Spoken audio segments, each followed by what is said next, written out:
Welcome to the Glytamins audio presentation.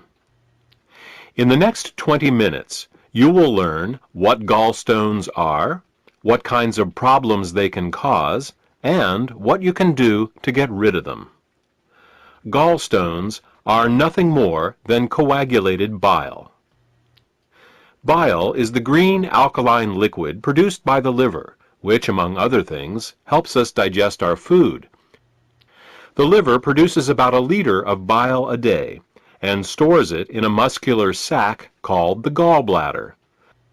The gallbladder then squirts this bile down a tube called the common bile duct into the small intestines to mix with the food that comes from the stomach. Well, that's what's supposed to happen.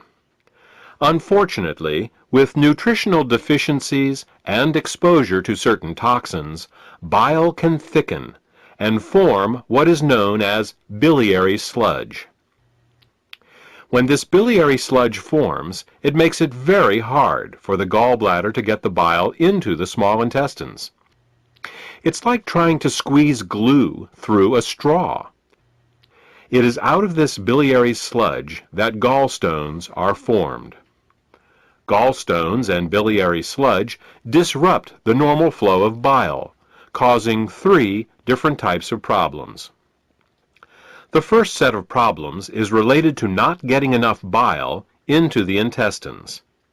The second set of problems occurs when toxins, unable to leave the body through the bile, back up and accumulate in the liver and the bloodstream. The third set of problems occurs when the bile, unable to get into the intestines, backwashes into the pancreas and liver. Let's start with the first set of problems and consider what happens when the bile becomes too thick or full of stones to reach the intestines in required amounts. The first thing that bile does in the small intestine is to neutralize the acidity of the food coming out of the stomach. In order to disinfect and digest the food that we eat, the stomach secretes hydrochloric acid. Did you ever wonder why the stomach doesn't digest itself? It's because the stomach has a special mucus layer that protects it from this hydrochloric acid. But the small and large intestine have no such protection. Instead, they rely on bile. Bile is a very alkaline substance, and when it comes into contact with the acidic food from the stomach, the acids are neutralized. If bile can't get into the small intestine in required amounts due to biliary sludge and gallstones, then stomach acids in the food are never fully neutralized. They can cause acid burns along the entire length of the small and large intestines, all 30+ feet of them.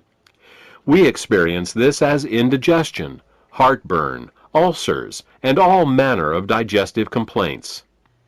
In essence, we are digesting our own intestines. The next thing that bile does in the intestine is to emulsify the fats and oils in the food that we eat. Emulsification is the process by which fats and oils are made water-soluble. To understand emulsification, think of soap. It's next to impossible to rinse grease off a dish with just plain water. But if you put a drop of soap on the dish, the grease washes right off. That's because soap is an emulsifier. It's what allows fats and oils to mix with water. Bile is the body's natural emulsifier, and it is what allows us to digest the fats and oils we eat. Without this emulsification process, essential fats, oils, and all the fat-soluble vitamins we eat become very difficult to absorb. Without adequate bile in the intestines, a person can end up suffering from malnutrition, regardless of the quality and/or quantity of the food that they eat.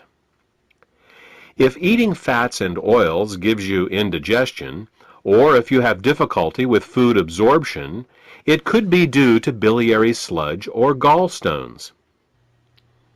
The next thing that bile does in the intestines is to stimulate Peristalsis. Peristalsis is the rhythmic, wave-like motion of the intestinal muscles that moves the food through our digestive tract. If you don't get enough bile into your intestines, you're bound to be constipated, no matter how much fiber you eat. Some people have the misfortune of experiencing alternating constipation and diarrhea. This can be a very confusing experience, but the cause can be quite simple. Without sufficient bile, the hydrochloric acid-rich, partially digested food just sits in the intestines with no peristalsis. Thus, a person becomes constipated, but at the same time his or her intestines are being burned.